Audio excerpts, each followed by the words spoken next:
Look, we need to talk about the source. A grand project that I've been developing for over 2 years now. Over 2 whole years. And that doesn't even count the time that I've spent thinking about and making mental plans about the game. And I am still so far off from the end. No closer than I was last time I uploaded to this channel. I've truly loved this game, poured my soul into it, and I hate giving up on projects, especially ones I put so much time and heart into. But it's apparent to me now more than ever that by trying to finish the source, I have entered into stagnation, and sunk cost fallacy has pulled me further down a path that leads to a sunken ship. There is simply no other choice, no other reasonable choice at least. Until further notice, I am canceling the source. It is simply time for me to move on to other projects. So, what do we do now? Guess I can work on whatever I want.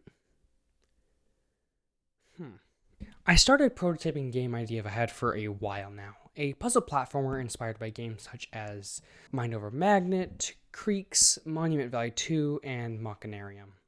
Its working title is The Silent Citadel, and my intent was for a game about the relationship between man, machine, and nature, through the lens of an adventure exploring an ancient, abandoned underground city. I first started by getting together some basic mechanics to build off of, with a pressure plate, lever, doors, boxes, ropes, and a generator/wiring system. The idea is that pressure plates and levers can power doors on and off. Generators power the levers and pressure plates, so they only toggle when they are powered. This leads to interesting interactions where you can say power a door by putting a box on a pressure plate, then turn off the plate's power, and then once you remove the box, the door stays open, and then you can use it on another pressure plate or something like that. After playing around with this system, I got to work with some graphing paper to sketch out the game's layout, plus individual level layouts. A few weeks basically continued like this. I sketch a level on graph paper, I build the level in Unity, bug fix and tweak as needed, rinse and repeat. In the end, I got around 18 levels built this way.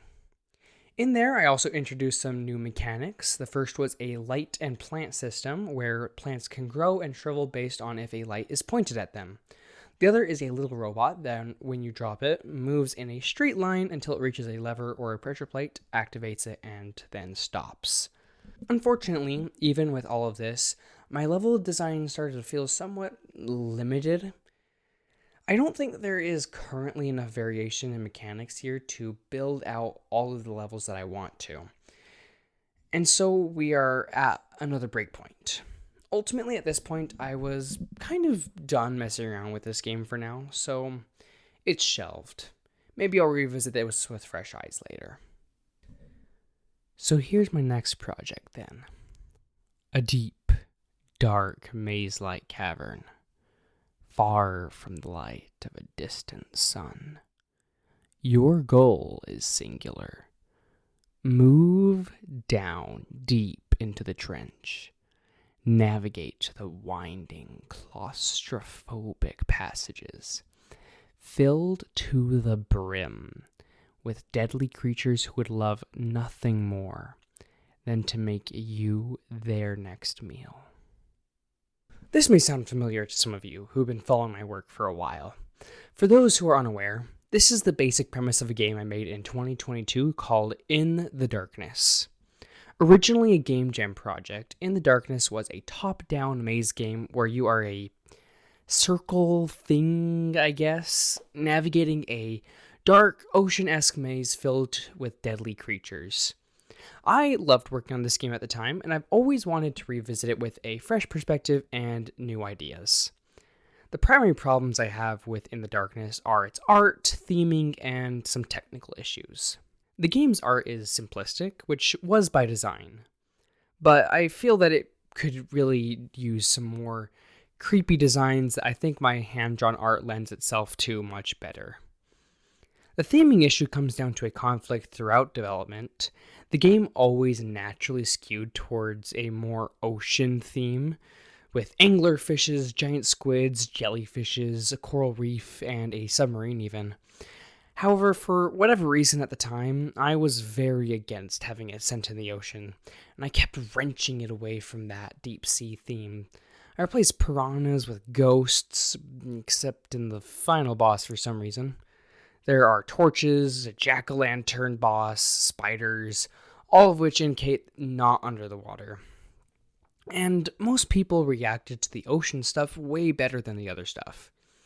In this new game, I really want to focus on the thalassophobia element. The final issues I have with In the Darkness are various technical issues, the major one being performance. The game uses Unity's 2D lighting system, which is notorious for being low performance, especially in the way that I was using it.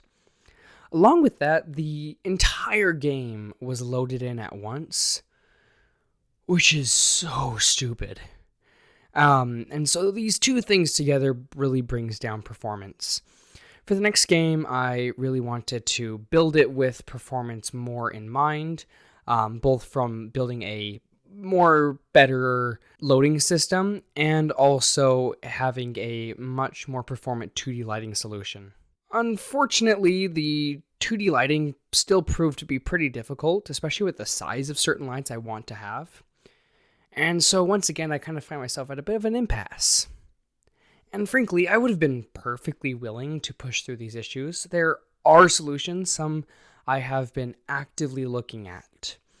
However, one night while going through old notebooks, I read a monologue that I wrote over a year ago at this point, which was meant for the ending of the source. It is probably one of my favorite and most chilling things I have ever written, and it reminded me why I wanted to make the source, and why I loved this game. So, we're back on the source. And this time, I actually intend to finish this game, and I've actually made progress finishing the first chapter of the game. So let's talk about the work I've done there. I think to start with, we need to talk about the structure of the game. The game will have 2 main acts plus a finale. The first act will comprise of the prologue, which is what is contained in the current demo, and 3-ish chapters. I say ish because there's really 4 chapters as far as development is concerned. When you play the game, you will pick one of the sovereigns to support, so you don't have to go into their kingdom. So from a player perspective, there's just 3 main chapters, because we only need to go to 3 kingdoms. But in order to accommodate for player choice, I need to make 4 chapters. The second act will contain just 4 chapters that both I make and the player experiences. These should hopefully be much easier to work on than the first act, because they have significantly less writing that I have to do. And then, of course, there is the finale, which basically will be 1 chapter's worth of content. So in total, I essentially have 10 chapters for the game, and currently 2 of these chapters are finished. That's the demo and the first main chapter. That is right. After 2 years of work, I've gotten 20% of the game done.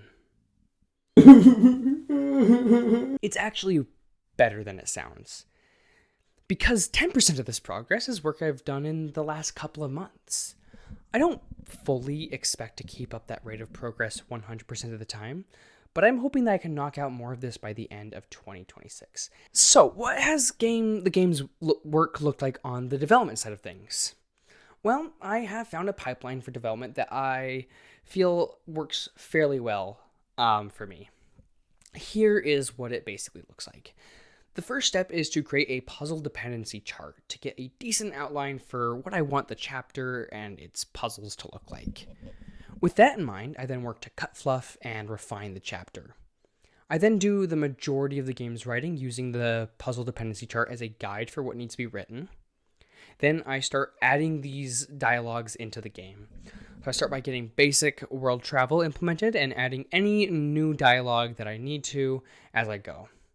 I then work on getting character dialogues working, so the first step here is to draw the character and get their opening and closing animations working. I'm not super duper great at drawing people, so I use a 3D base mesh from the YouTuber Vertex Arcade, who is great at what they do. I will have a link to them in the description. So I use their 3D base mesh in Blender to get a rough idea of the proportions and pose that I'm looking for. I then render that and bring it into Procreate, and then I trace over it, and I trace over that drawing, and then that drawing, and do that a few times until I get a design that I feel that I like. I then do the final line art, coloring, shading, and animation. At this point, I can pull the character into Unity and add their dialogues into the game.